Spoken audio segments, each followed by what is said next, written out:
Welcome everybody. We'll be talking about the CCW lifestyle.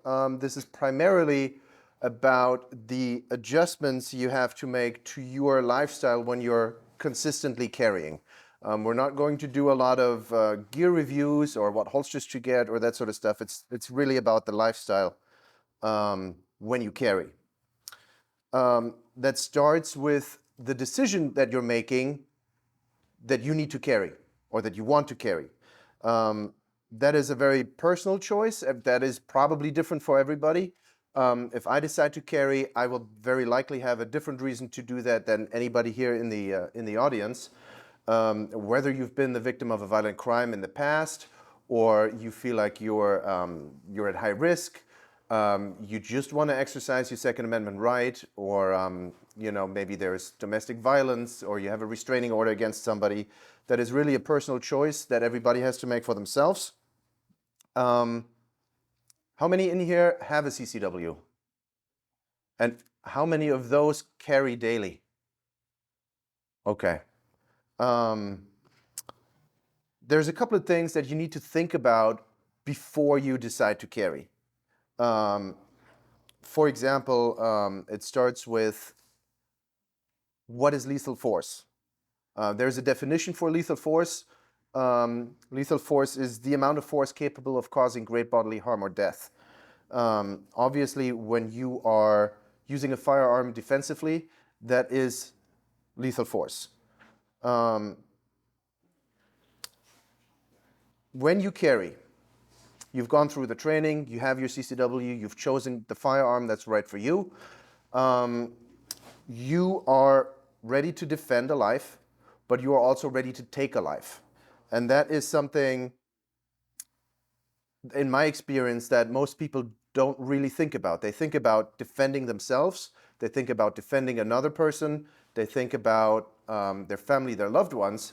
But what a lot of people don't think about is that you're doing this with the potential of taking somebody else's life.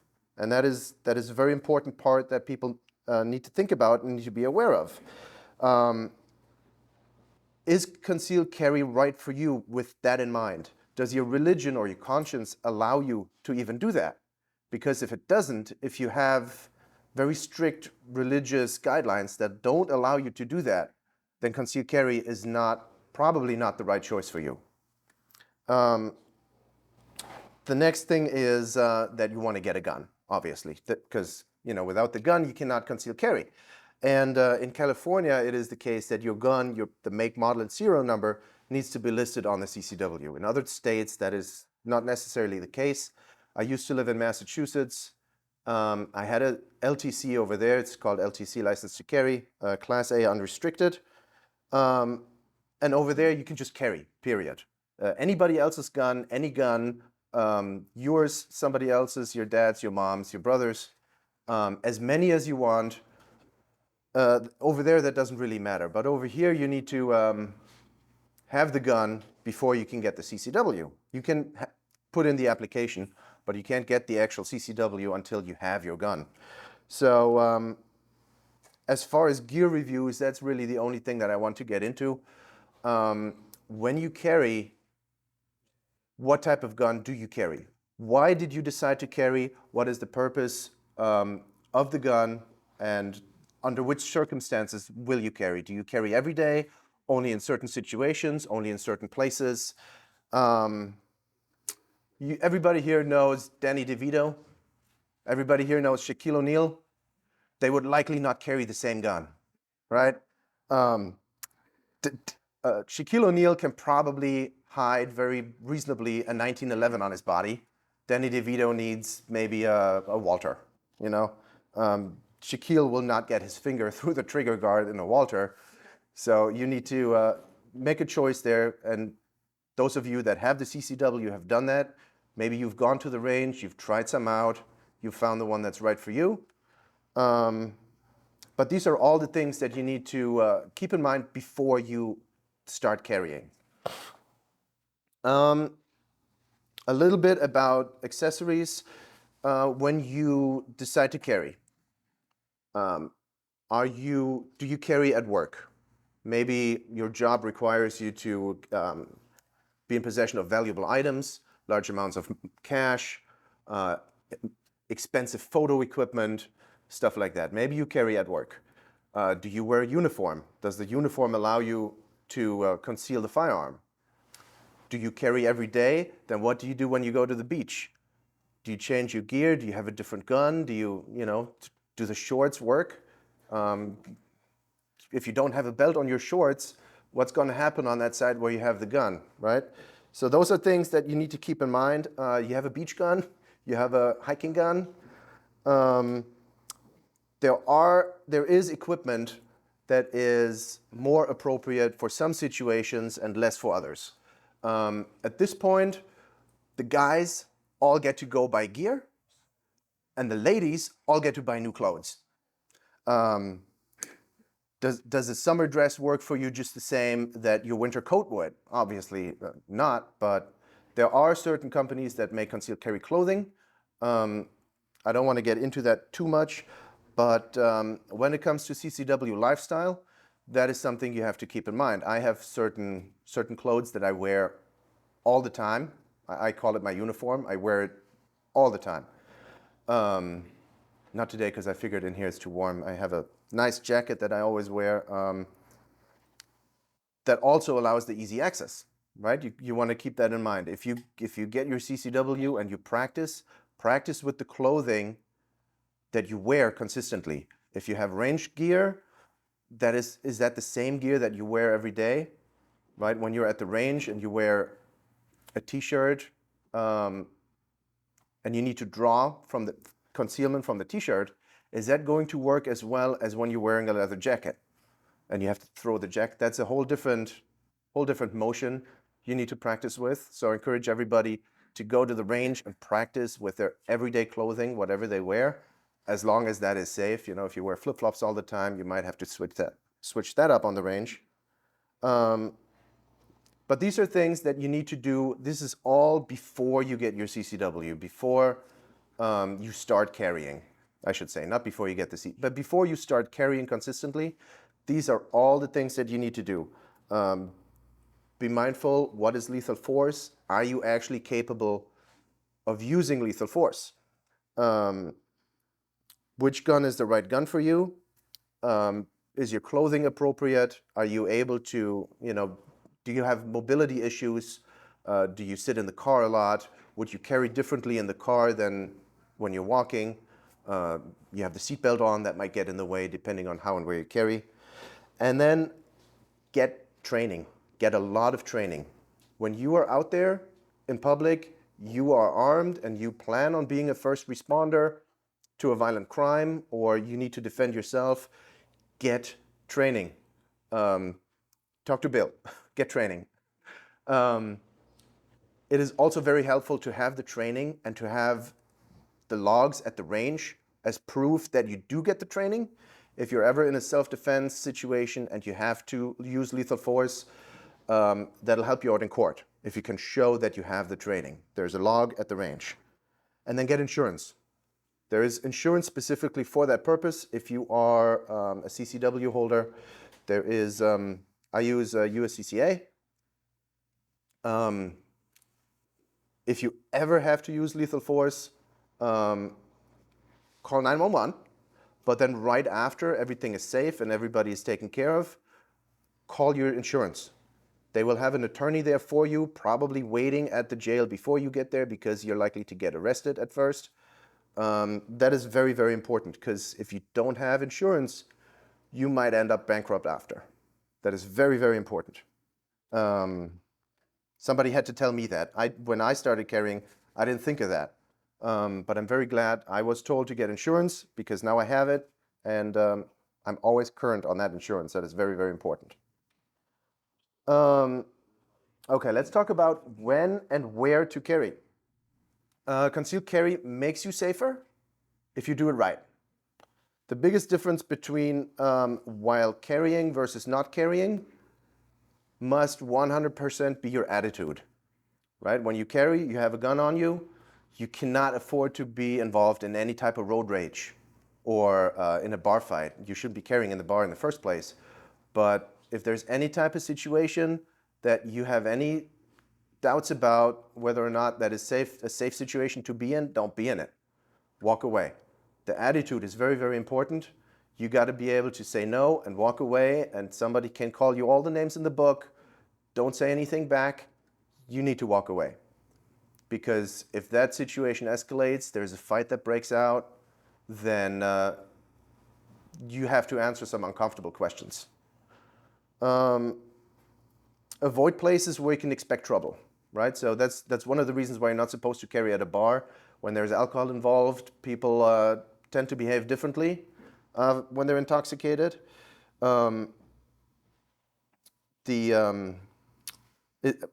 I think the wording is a bar is any place whose main purpose it is to serve alcohol. I would disagree with that definition. I think the main purpose is to provide entertainment, but we all know alcohol and guns don't mix, so you're not supposed to carry at the bar. If there's any place that you wouldn't carry a gun in, I mean, if there's any place that you wouldn't be in without a gun, don't go there with a gun either. I know certain streets that I avoid. I know, certain situations, certain parties that I don't go to, either with or without a gun. So the mindset and the attitude for when you carry a concealed firearm is very, very important.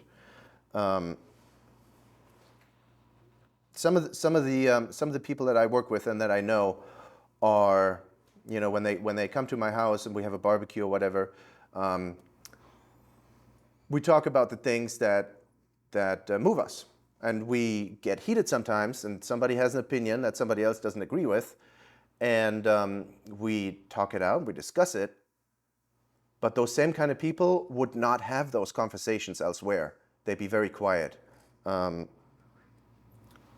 People are very sensitive these days, and it's just walk away. It's better for everybody. When you first start to, I'm getting ahead of myself. I'll save that for later. There is a change that happens when you first decide to carry, when you have a gun in you. I'll get to that in a minute. I also have a martial arts background, and one of the lessons that I will never forget that I learned from my sensei was the art in martial arts is to avoid the fight. That is the art in martial arts. It's not how fast you can whirl around your nunchucks or whatever. The art is to avoid the fight. The second lesson that he taught me that I will never forget is when you have to punch somebody, you can only punch them once. You're not allowed to punch them twice, because the first punch has to knock them down, right? That is similar when you carry. If you are ever in the situation that you have to use a firearm defensively, make sure the other person doesn't get a chance to shoot back at you, right? Because if the first punch doesn't hit him hard enough, he'll punch you back. And that goes back to get the training, right? There is training specifically for that. You have to find an instructor that can do that. A lot of ranges will not allow you to draw from the holster unless it's a sanctioned event with a group that's rented out. So go get the training.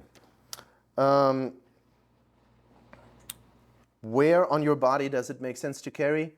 Again, that depends on what is the purpose for you to carry. What is your environment like? What are you wearing? Do you have to bend and kneel a lot? Will it poke you in the hip, in the groin? Are you sitting down a lot? Are you standing up? Those are all things that you have to consider when you carry. And then there is the concealment versus accessibility. Over here, we don't have to worry about it too much, but I used to live in Massachusetts. In the winter, your accessibility is dramatically reduced versus in the summertime because you're wearing more layers and your clothing is going to be heavier, right? Is it raining? Is it wet outside? Are your hands wet? Do you have to unzip first, or is it open? Can you throw back your overcoat? That loops back into getting the training, okay?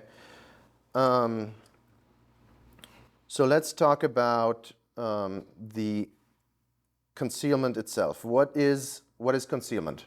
The dictionary definition of concealment is to keep secret or keep hidden, right? So when you do carry concealed, concealed means concealed. If you have an open jacket and you can see in the jacket, that is not concealed anymore. Concealed is carrying a gun in a manner that it is not visible or apparent to anybody else that you have the gun. Sort of, because we'll talk about printing and brandishing here in a second. When you carry a gun and you are by yourself, you're alone, you need to adjust it, or you need to sit down and it's poking you, you want to put it out on the table in front of you because it's your office and there's nobody else there, that is perfectly fine. But as soon as somebody else walks in the door and the gun is on the table, obviously it is not concealed anymore. So are you now brandishing? Does anybody know the answer to that? Would that be brandishing? Correct. That is not brandishing. There is a penal code about that, which states that, I have to read this. Brandishing is to draw or exhibit a deadly weapon or firearm in a rude, angry, or threatening manner in the presence of another, right? So in this case, the other person walks in so that you are in the presence of another, but you're not exhibiting it in a rude, angry, or threatening manner. The best thing then is to, apologize, put it away, and then that is not brandishing. Are you in the store, you're reaching something in the top shelf and your shirt slides up, somebody sees your gun, that is also not brandishing. Obviously, we want to do everything we can to avoid that from happening. In Massachusetts, for example, where I used to live, Massachusetts does allow for open carry if you have a license to carry. But I spoke to a police officer over there and they informed me that you're perfectly in your right to open carry there with a license. But if somebody calls the police because they are sensitive to that, they are afraid, they don't know what to do, they've never seen that before, then they're going to get you for disturbing the peace. You're not doing anything wrong, but somebody else has an emotional reaction to your behavior, they'll get you for disturbing the peace. That's a ticket, maybe. But nonetheless, you don't want that to happen. You don't want to be the one that causes a scene or draws attention to yourself. That's why we carry concealed, because we don't want the attention. Not only is it nobody's business, we're losing the tactical advantage if we give away that we carry a gun, and it's just courteous to your fellow citizens, because we all know there's people out there that are very sensitive to that, and we don't want to trigger anybody else and cause attention that we don't really want. So that would be accidental exposure. That is not brandishing. Printing falls into the same category. Does everybody know what that term means, what printing means? That is when somebody can see the outline of your firearm under your clothing. It is still 100% concealed. That's fine, even though you can tell there is a gun there. That is not brandishing either, but it is kind of the same thing. We don't need that sort of attention. We don't want to give up the advantage. It's nobody's business. So you also have to make a choice there. What are you wearing? What type of gun do you have? Where do you carry it? Do you have the right holster for it? That is something you can correct yourself very easily. Just stand in front of the mirror at home, do a couple different poses, move around a little bit. You'll see if it's there or not. Ask your wife or husband or somebody else. They can help you out with that. But again, that is also an important thing to keep in mind when you're carrying. So have the right mindset, have the right attitude, walk away, no road rage, no bar fights, no arguments. Be mindful whether or not you're printing, accidental exposure, those kind of things. I had some trouble when I got in the car. So other than being a firearms instructor, I also Uber, and I had to get creative. What do I do in the car? Because I sit in the car the whole day. I can on my day off, I can do that 12 hours. But then when I get to the airport and I help somebody with the luggage, I'm in and out. Do I have it on me, or is it mounted in the car under the dashboard for easy access? Those are things that you also want to consider. Another thing is what do you do when you get pulled over? How many of you have gotten pulled over? Serious question. Legitimate or not? I just got pulled over last week for tinted windows. I didn't do nothing. Tinted windows. Long story short, not only did I not get shot, I didn't get arrested, I didn't even get the ticket. Okay? So there are a lot of things that you can do with your attitude towards police officers, towards other people, that'll de-escalate situations or prevent situations from happening in the first place. That is what we want all the time. Now, so you have your CCW, you've gotten your training, you know what to wear, you know where to go, you know where not to go. What do you do when you actually carry? How do you carry? The gun is on you now. How many people in here have never carried a gun in public? As a couple. The first time you walk out the door with a gun on you, it's going to feel weird. It's going to be a weird feeling. I first was exposed to firearms in the Army. I'm originally from Germany, so I didn't grow up with my dad or grandpa shooting with me in the backyard. I was in the German Army. We had a draft during my time, so I had no choice. I'm glad I did it. I ended up later being a boot camp instructor. That was a lot of fun. That was better than being the recruit, I tell you that. Way better. First one up and last one in bed, but way better. Then I came to America. First thing I did when I got a green card, I got my CCW the next day. Literally, I applied the next day. And then I had my gun, and it felt weird. I had carried a gun before, but not as a civilian in public. And that is, a lot of stuff is going on in your mind when you walk around carrying a gun. Can everybody see it? Is it still there? Did I drop it? No, it's still there. Whew. Wait, is it really still there? Yeah. Can somebody get it? There's a lot of stuff that goes on, and you need to get used to that. And there's a few things you can do to get used to it, other than carrying it. Outside, I mean. Start by carrying it at home or in your place of business, where you would legally be allowed to carry it even without a CCW. You can start practicing that while you wait for your CCW to come. You can get used to it before your CCW is there, so that when you have it, it takes less time to get used to it. But you should carry regularly to get used to it. If you are still a little intimidated and unsure, you can start carrying unloaded. You can do that for a period of time. Don't do it forever, obviously. You don't want to have to put a magazine in when you really need it. But that's something you can do to get used to it. Start practicing with the unloaded gun, manipulate it a lot, get yourself snap caps, practice loading, unloading, just handle your gun a lot. Do it at home in a safe manner. Be aware of the safety rules, because always be aware of the safety rules, even when you're handling an unloaded firearm. But do it a lot. That'll help you reduce the adjustment period quite a bit. When you start walking around with your firearm, pay attention to, are you walking differently? Does your posture change? Do you touch it a lot to make sure, do you need to feel it, that it's there? That'll all go away. After a while, you get so used to it that it feels weird not having it. I left my house one day without it. I forgot, I changed my pants, and it felt weird. And I was halfway down the freeway and I realized, dang it, I forgot my gun. I had to turn around and get it. I couldn't do it. I couldn't just not have it. It's like when you forget your phone. You need to go back and get it. Eventually, it'll get that comfortable. So then when you carry the gun and you practice, you are used to it, you know,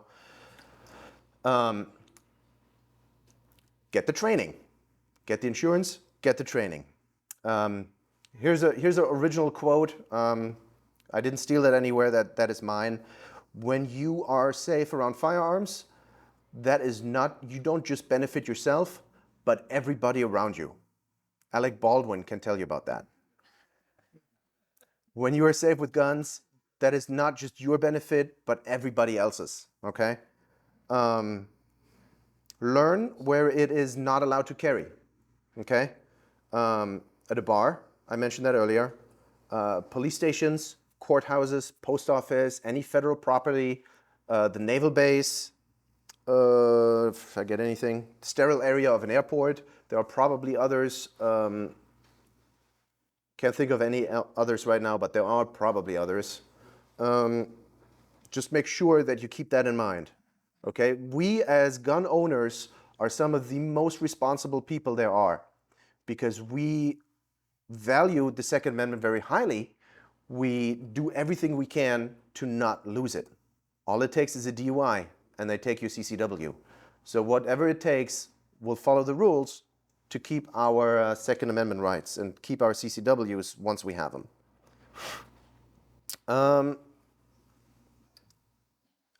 I would suggest, this is probably going a little beyond, but I would say once you're ready, you've gotten your training, you go to the range minimum once a month.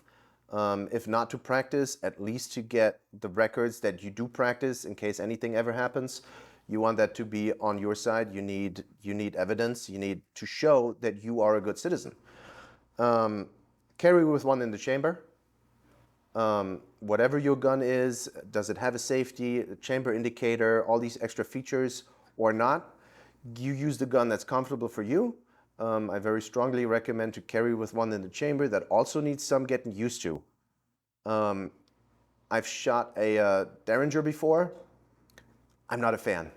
It just, the trigger pull was very, very heavy. The trigger was really small. So it's unlikely that it'll go off in your pocket. But for me, I'm not comfortable with those. I don't like them. It's just having a gun in your pocket without a trigger guard doesn't feel right for me. So I don't do those. But that's a decision that everybody here has to make for themselves. How do you carry? Where on your body do you carry? Ankle, under the shoulder, in your wristband, appendix, front, back, in a purse, in a handbag. That is something you need to practice with, and you need to practice drawing it, let's say from a handbag, because that is probably less safe than drawing it from a holster. You have other stuff in your handbag that could snatch the trigger. You need to look for it. It takes you longer. If that is the most viable option for you, that's what you have to do. But you have to practice drawing the gun from where you're going to draw the gun from. Let's see how we're doing here. Yes? And somewhere training, they talked about even carrying it in your purse, though you have to have a safe muzzle when it's in a purse or something, to be mindful of where, like if you're, if it's pointing at people behind you or. Yes, you should. So if you have it in your purse, some purses, there are purses that have extra pockets where there's nothing else in that pocket. That makes perfect sense. You don't want anything in your purse like lipstick or a pen or a key to snag the trigger. That would be unsafe. So you want to get the purse that's right for concealed carry. I don't know any product names or brands, but there is stuff out there for that purpose. There is also female clothing that is made for concealed carry. Again, I don't know brand names or anything like that. I'm not the right person for that. But what you could do, for example, is you could have it holstered in the purse, right? So the trigger guard is covered and protected. That would take extra time to, get to, but I'm just thinking along the lines of being mindful too. Like if you take your bag off and you set it down somewhere, you're at a restaurant or you're. Well, yes. Thank you. Child or something. Thank you for bringing that up. Yes, of course you want to always be mindful of where your gun is, and you actually need to be in possession of your gun, right? If you put your purse down, let's say on the table in front of you, that could arguably still be considered being in possession of the gun. But if you turn your back or you walk away or you just move 2 seats over, is that still in your possession? I would doubt that qualifies as being in your possession, right? So you want to be mindful of that. And if that's how you carry every day, then eventually you'll get used to it. But there's always the risk that you put your purse down and you forget about it. I can tell you how many times I've been looking for my glasses, and I could, for the life of me, I couldn't find my glasses. You know, that might happen. Good question. If you can have it on your body, that is always the best place to have it. But if that doesn't work out for whatever reason, and you have to be in the location where you cannot have it on your body and you have to find an alternative, then just make sure it's a safe alternative. Yeah, so where was I? One in the chamber. The reason for that is simply if you needed to put one in the chamber, what does it take to put one in the chamber? You need both your hands to do that, unless you really know how to, you know, a safe, quick alternative that's reasonable. What if you're carrying groceries? What if you have a child in your arm and you only have one hand, or the other hand is injured and you can't do this motion? So there are things that somebody needs to do to carry safely. It all comes down to carrying safely and responsibly. The biggest things I want you to take away from this is have the right mindset and attitude, walk away. If you wouldn't go there without a gun, don't go there with a gun. Get the training and get the insurance. I should probably spend more time on the insurance. That is very, very important. Even if you're not criminally liable, there could be a civil lawsuit against you, even if it's a justified shooting. So protect yourself from that. That is very, very important. How are we on time, Rich? 2 minutes. Okay. Questions? Yes. How much do those policies cost, and what's the coverage amount? I mean, it's usually a function of the amount covered, but is that gonna typically 5 million, 10 million, 1 million? I think the policy that I have is, I believe it's $1 million, and I think it's 29 and change a month. Am I right? Bill knows that, right? Yeah. There's a lot of the coverage amounts, right? It depends who you go with. I have USCCA. The coverage amounts vary based on your policy, and then the price varies. I think the $1 million is $29.95, whatever, something like that. Yes, but it's definitely worth it. Attorney's fees or Yes. Yeah. So I had been at a presentation where an attorney presented, and he's a USCCA attorney, and he told me a client of his called him and said, he had to use his firearm. He got arrested. The attorney was at the jail waiting for his client before the client got there, because the processing and all that sort of stuff. And he left within less than 24 hours. He was back out again. The insurance posted bond, all that sort of stuff. So it's very, very helpful. I recommend everybody do their own research and get the insurance. That is really important. Yes, sir. 2 things. USCCA, I think it's $299, $399, or $499 a year. The $299 is the basic. The $399 includes some training, and the $499 includes a whole bunch of training. The other question is, do you carry an extra magazine? Good point. You should. So when you're at the range and you're practicing, you're doing marksmanship exercises, you stand there, you practice your shooting fundamentals, you take your time to get better. You have 8, 10-round magazine, whatever it is, and it takes you 20, 30 seconds to put your group together. In a real-life situation, that'll be 3 seconds, right? The magazine is going to be empty in 3 seconds or less. When you are in a self-defense situation, your adrenaline kicks in, your body has involuntary reactions, you get less accurate, you start shaking, you might need more. So you should carry extra. Yes, that's a good point. Thank you. When you got pulled over by the highway patrolman, did you inform him that you were carrying? It was not on the freeway, it was in town. So what happens is the DMV is tied in with the sheriff's department. So if you don't say anything, California does not have a duty to inform. If you don't say anything, they'll find out at the very least once they run your information. And then they will come back to the car and say, do you have any weapons in the car? And if you haven't informed them then, you should do it at this point, and you should tell the truth. Who knows what the cop is going to do if they look into your car, justified or not. If they find anything after you say you don't, that's not good. Okay? So you should always be truthful. If you have one, tell them. They'll find out anyway. And it takes a lot of pressure off the cop. A traffic stop is a stressful situation for a cop. If there is anybody who gets shot by a cop, most likely that is due to a misunderstanding, miscommunication. Most people don't draw on cops and get shot then. It's because the cop thinks you have a gun and you reach for your wallet, right? And then the cop has to make a choice. Is he going to take the chance and wait till you pull it out to find out what it is? Or is he going to be proactive and protect his life, perceived, right? So that they will know at the latest once they run your information. You are always in a good position when you turn off the car, right? If it's at nighttime, turn on the dome light.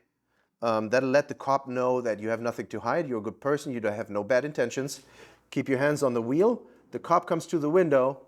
Officer, I understand there's no duty to inform, but out of courtesy, I would like to let you know I have a CCW and I'm lawfully carrying right now.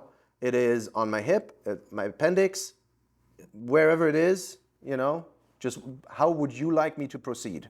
And then you wait for instructions. Yes, sir. Yeah, to follow up on something you mentioned a couple minutes ago, I think the response to the last question before this gentleman's regarding the extra magazine. I'm all for concealed carrying an extra magazine. More rounds cannot hurt. But I was wondering what your take on it, because you said under stress, you will expend more rounds than would be necessary.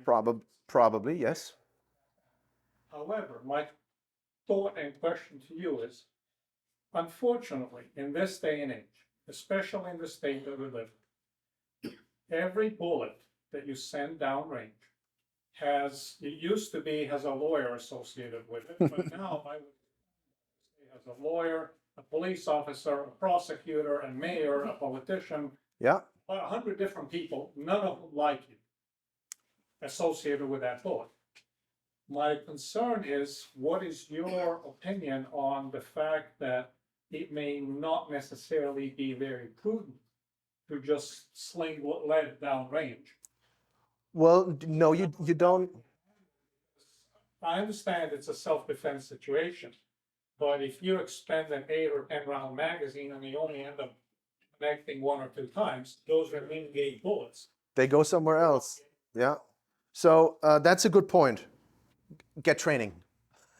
You get better with training. The more training you have, the less likely you are to miss, even under stress.